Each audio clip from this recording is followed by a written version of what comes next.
दोस्तों, मैं अजय सर आपके अपने YouTube चैनल जीके भाई अजय सर में सभी प्रिय अभ्यर्थियों का स्वागत करता हूं।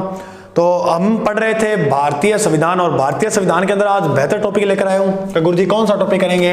आज अपन जो टॉपिक पढ़ने वाले हैं उस टॉपिक का नाम है संसद। संसद को व्यवस्थापिका भी कहते हैं। एक बार आप इतना देखो, मैं आपको इतनी ताकत रखूंगा, इतने ताकत के साथ ये टॉपिक करवाने वाला हूं कि संसद जो है वो वीडियो के अंदर ही आपको कंठस्थ करवा दूंगा। तो मेरी बात ध्यान से सुनते रहना जो बात मैं कहूं। अब कुछ एग्जामिनर क्या करते हैं कि संसद से आपसे प्रश्न पूछते ही रहते हैं, तो संसद से प्रश्न बहुत आएंगे। तो संसद में अब देखो क्या क्या है। संसद का उल्लेख है वो कहां है?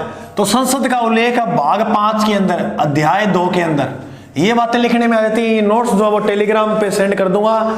टेलीग्राम चैनल जो है वो अपना जीके भाई अजय सर नाम से है। ये इस परिवार से आप है जुड़ जाना, क्योंकि कोई भी सूचना हुई वो आपको मैं साथ साथ प्रोवाइड करवाता रहूंगा। तो संसद को बेहतर समझने के लिए अपने एग्जाम में मैक्सिमम प्रश्न शुरू सही हो सके, क्योंकि संसद का प्रश्न जैसे आप रीट वगैरह की तैयारी कर रहे हो, मतलब आपको एग्जाम में देखने को मिल जाए, कोई भी तैयारी कर रहे हो, क्योंकि संसद भारतीय संसद से प्रश्न आप मानो कि निश्चित ही आएगा। संसद का उल्लेख है संविधान के भाग 5 अध्याय 2 में है। इसका संसद का पूरी कुल मतलब पूछ ले कि उल्लेख कहां है, तो आर्टिकल 79 से लेकर अनुच्छेद 122 तक जो उल्लेख है वो किसका है? संसद।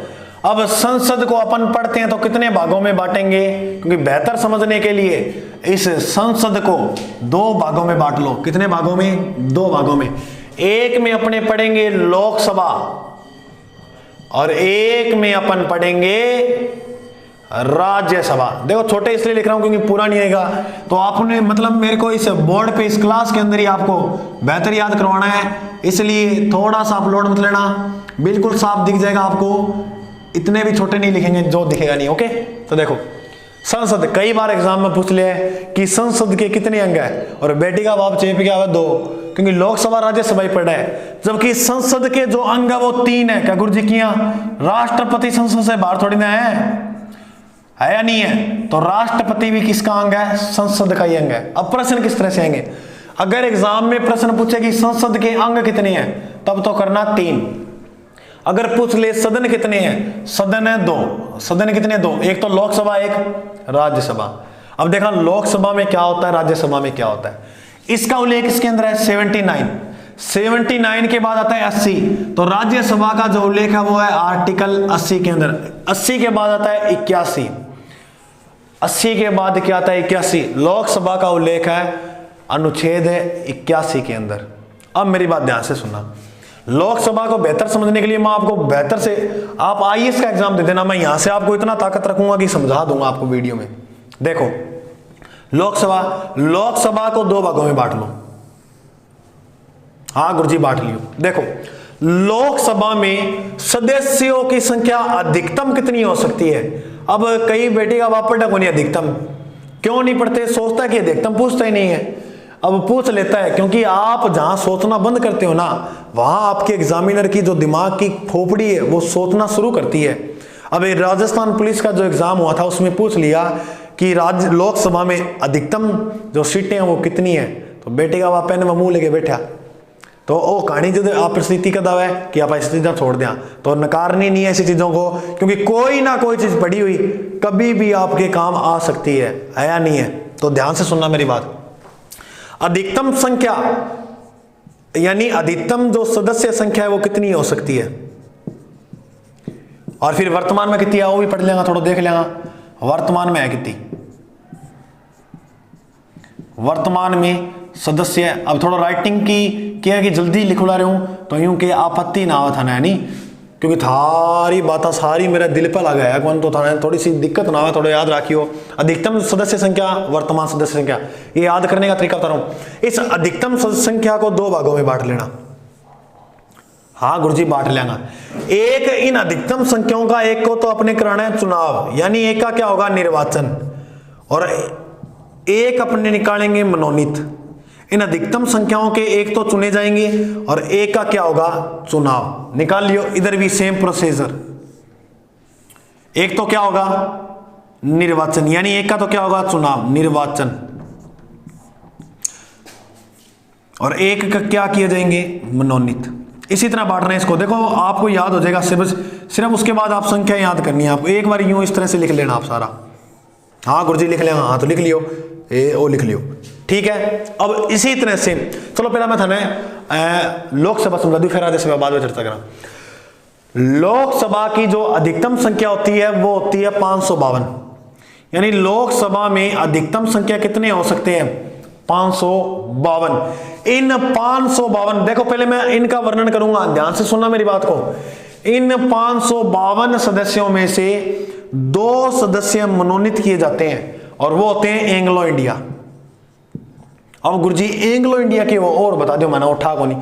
एंग्लो इंडिया मुना हुआ है कि कोई विदेशी व्यक्ति है वो अपने यहां भारत के अंदर लोकसभा का सदस्य बन सकता है, 2 मनोनीत किए जा सकते हैं, लेकिन उसकी भी एक शर्त है, उसमें से उसका माता या पिता में से एक भारत का नागरिक होना आवश्यक है। ओके, तो ये एंग्लो इंडिया होता है।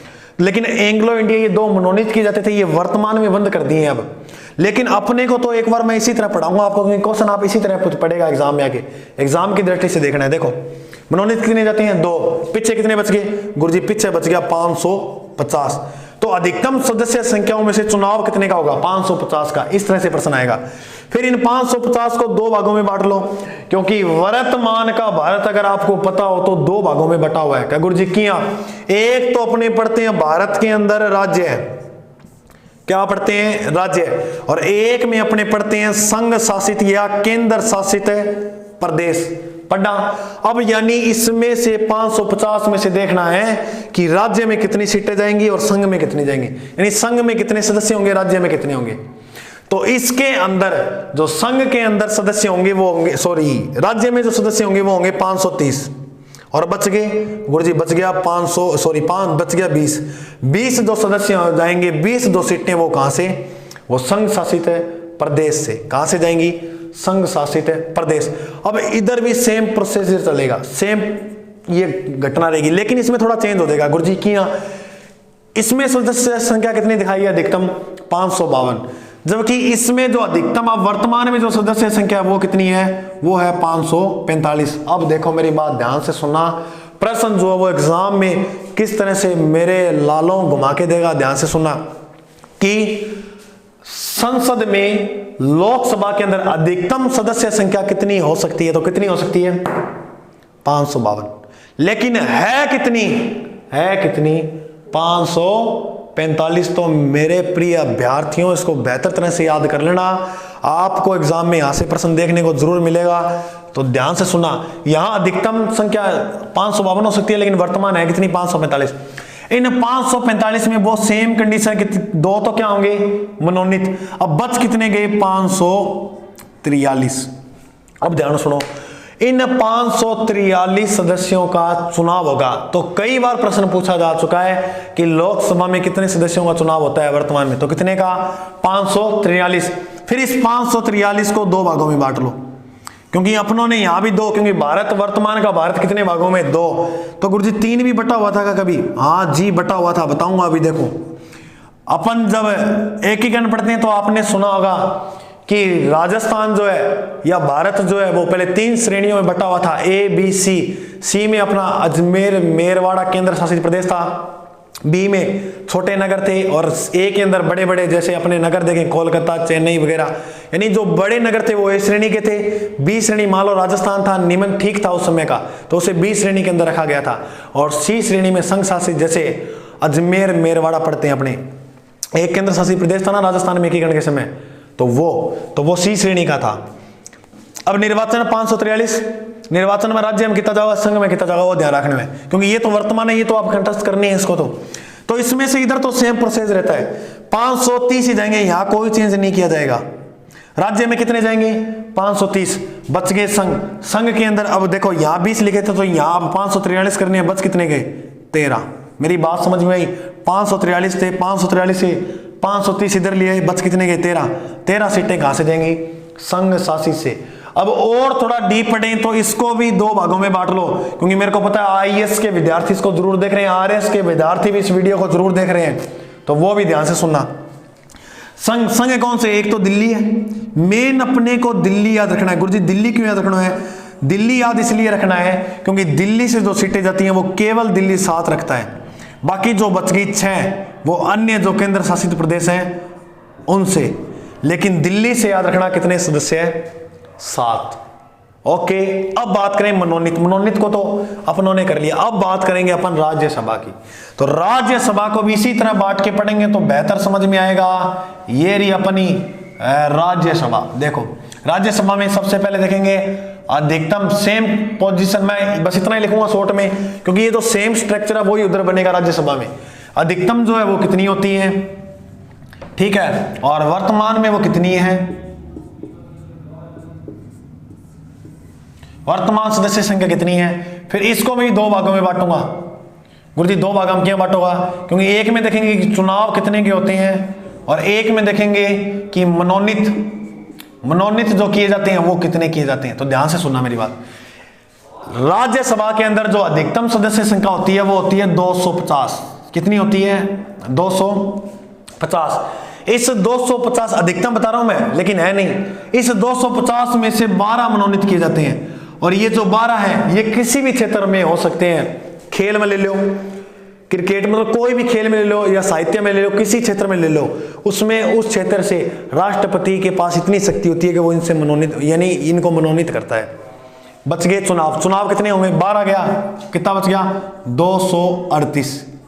अब इन 238 का क्या होगा? चुनाव। और इन 238 को फिर 2 भागों में, 4 तो जाएंगी केंद्र शासित प्रदेशों में और बच गई 234। वो कहां होगी? वो होंगी अपने राज्यों में। वो कहां होंगी? राज्यों में। देखो सेम पोजीशन होगी, सेम पोजीशन होगी, कोई बदलाव नहीं करना। इधर जो किया वो सेम अपने को याद रखना। चुनाव कितना होगा? 238 का अधिकतम में, जिसमें से 234 राज्य में होंगे और 4 कहां होंगे? संघ शासित में। अब देखो वर्तमान के अंदर इसी तरह 2 भागों में बांट लो। अपन एक तरफ देख लेंगे कि चुनाव कितना होगा और एक तरफ देखेंगे कि मनोनीत कितने होंगे, और इनको पढ़ने के बाद अपन और देख लेंगे कि क्या कुछ है इसमें। तो इसके अंदर वर्तमान में जो सदस्य संख्या वो है 245। देखो अपना एग्जामिनर जो होता है ना वो समझदार होता है और अपनी संसद वाले भी समझदार है। अब बच्चों को याद कराने के लिए देखो कितनी शॉर्ट में बात दे दी। वर्तमान में लोकसभा में अधिकतम संख्या कितनी है? 545। राज्य सीधे याद रखो, राज्य का नाम आता है। ये देखो राज्य है, इसको पकड़ो 2 को। राज्य में क्या पकड़ो? 2 से शुरू हो रहा है ना, तो 245 का है राज्यसभा में और 545 बच गया वो लोकसभा के अंदर। बिल्कुल आसान है। अब इसके अंदर देखो 545 में सेम पोजीशन, 12 तो क्या किए जाएंगे? मनोनीत। किसी भी क्षेत्र में हो सकते हैं, खेल भारत के होंगे, किसी भी क्षेत्र में हो सकते हैं। अब बताओ कितने बच गए पीछे? गुरुजी पीछे बच गए, कितना बच गया? बच गया 233 बच गया। थोड़ी सी मैथ मुँह इसी है। तो कितना बच गया? 233। अब इन 233 के क्या होंगे? चुनाव। और इन 233 के चुनाव में फिर इनको 2 भागों में बांटेंगे क्योंकि यहां भी 2 भागों में। इसमें से 4 तो जाएंगे केंद्र शासित प्रदेश में। अब बताओ कितने बच गए? गुरुजी बच गया 229। भाई साहब कोई मर्जी एग्जाम दे देना, अगर आपको लगे ना इन सीटों से बाहर प्रश्न आ जाए तो मेरे को कह देना गुरुजी थारी कराइड में बाहर आ गयो। देखो सीटें चुनाव में इसमें कितनी जाएंगी? राज्यसभा में 233। इन 233 सीटों में से 4 तो केंद्र शासित प्रदेशों में और 229 कहां जाएंगी? 229 जाएंगी राज्यों में। अब यहां से याद रखना, इनको 2 भागों में बांट लेना। केंद्र शासित प्रदेशों में कहां से जाएंगी? देखो आपको पता हो तो नोट लगा के कॉपी में नीचे लिख लेना कि दिल्ली व पुदुचेरी, एकमात्र दिल्ली व पुदुचेरी ऐसे केंद्र शासित प्रदेश है जहां चुनाव होते हैं, जहां निर्वाचन होता है, जहां क्या होते हैं? चुनाव। विधानसभा वगैरह के जो चुनाव है ना वो कहां होते हैं? दिल्ली व पुदुचेरी। केवल 2 केंद्र शासित प्रदेशों में होते हैं, अन्यथा कहीं नहीं होते। और सबसे ज्यादा जो सीटें जाती हैं वो कहां से जाती हैं? दिल्ली से। देखो अब 4 है, 4 में से अकेला 3 सीटें रखता है अपना दिल्ली। कौन रखता है? दिल्ली। और बच गई 1 सीट। 1 सीट जो है वो कौन लेके जाएगा? पुदुचेरी। कौन लेके जाए? पुदुचेरी। गुरुजी किन्ने? पांडुचेरी के दो, पुदुचेरी के दो। ये अपना किस राज्य में है? केरल के अंदर। कहां है? केरल के अंदर। तो बिल्कुल आसान। राज्यसभा अधिकतम 245, लोकसभा अधिकतम 545। ओके, अब मेरी बात सुनो, क्या क्या प्रश्न होते हैं?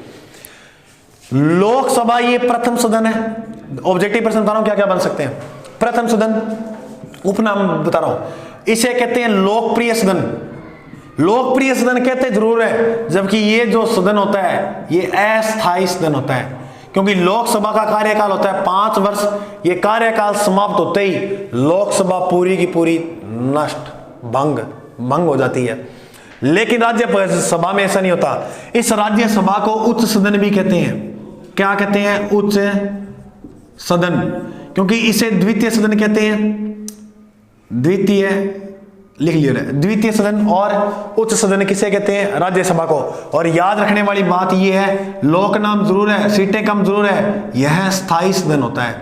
क्या होता है? स्थायी सदन, क्योंकि इसके जो चुनाव होते हैं वो अप्रत्यक्ष रूप से होते हैं, और जबकि लोकसभा के जो चुनाव होते हैं वो प्रत्यक्ष रूप से होते हैं। कैसे होते हैं? प्रत्यक्ष। अब इसमें योग्यता जो चाहिए होती है वो होती है 25 वर्ष। 25 में 5 जोड़ो 30। राज्यसभा सदस्य बनने के लिए आयु न्यूनतम 30, और राष्ट्रपति सदस्य बनने के लिए आयु जो चाहिए होती है वो कितनी चाहिए होती है? 35। राष्ट्रपति का जो वीडियो है वो मैं सारे अनुच्छेद, इसके प्रमुख जो अनुच्छेद ना राष्ट्रपति संबंधित, वो सारे मैं आपको करवा दूंगा अभी। तो आप एक बार इसको बेहतर तरह से नोट कर लेना। फर्स्ट पेज में संसद को बनाओ पूरा, और संसद को इसी तरह से जिस तरह से मैंने और जो बातें कुछ बोली है। अब क्या गुरुजी थे लिखा है प्रत्यक्ष चुनाव होता है राज्यसभा का। अप्रत्यक्ष प्रत्यक्ष क्या होता है? देखो यहां समझा रहा हूं। एक तो आपको नाम देख सुनने को मिलेगा प्रत्यक्ष, एक आपको नाम सुनने को मिलेगा अप्रत्यक्ष। बेटी का बाबा समझ लो ढंगों में सही उठाना है। अब मैं पढ़ा रहा हूं आपके साथ जुड़कर, साथ लगकर पढ़ा रहा हूं, तो इन चीजों को समझ लो। आगे क्या पता ऐसी परिस्थिति आ जाए कि मैं पढ़ाना छोड़ दूं, है या नहीं है? तो साथ जुड़कर बेहतर तरह से साथ साथ नोट्स बनाए रखो। तो इसी तरह अपने को खतरनाक तरीके से तैयारी करनी है, क्योंकि एग्जाम में अपने मैक्सिमम प्रश्न सही हो सके। देखो प्रत्यक्ष क्यों है? प्रत्यक्ष क्यों है? जिस चुनाव में आप भाग लेते हो वो तो होते हैं प्रत्यक्ष, और जिस चुनाव में हमने किसी सदस्य को चुन दिया और वो किसी आगे सदस्य को चुने तो उसे कहते हैं अप्रत्यक्ष। मेरी बात समझ में आ गई? मान लो आपने किसी व्यक्ति को चुन दिया, आप किसी व्यक्ति के चुनाव में भाग लिया, उस व्यक्ति को आपने चुन दिया, लेकिन उस व्यक्ति को आगे किसी और व्यक्ति ने चुना, वो होता है अप्रत्यक्ष। आपने तो प्रत्यक्ष रूप से वोट दिया, जबकि आपने जिस व्यक्ति को चुना उसने किसी और को चुना, वो होगा अप्रत्यक्ष। मेरी बात समझ में आ गई? हाँ गुरुजी बढ़िया तरह आ गई, तो ठीक है। अब देखो एक वीडियो में सारा करवा दूंगा नहीं था ना, एक क्लास में सारा करवा दूंगा, तो क्या था समझ थोड़ा सो। पहला क्या करो थे? संसद बना लियो, लोकसभा बना लो, राज्यसभा, आर्टिकल लिख लेना क्या कुछ है। अब इसके बाद अपने अलग अलग से लेंगे कि अब जो नेक्स्ट पार्ट करवाऊंगा इसका संसद का, उसमें लोकसभा और राज्यसभा बिल्कुल आसान है। मैं ट्रिकली बता दूंगा, आपके क्वेश्चन एग्जाम में सही हो जाएंगे। लोकसभा इधर लिख लेंगे, उधर राज्यसभा, कंपेरिजन में पढ़ा दूंगा आपको बेहतर तरह से, क्लास के अंदर ही नोट्स बनवा दूंगा। तो ये था संसद है, बिल्कुल आसान हो, छोटो सही हो। तो अच्छा लगा होगा, अगर अच्छा लगा है तो लाइक शेयर कर देना, और वीडियो देखने के लिए सभी प्रिय अभ्यर्थियों को मेरी तरफ से धन्यवाद।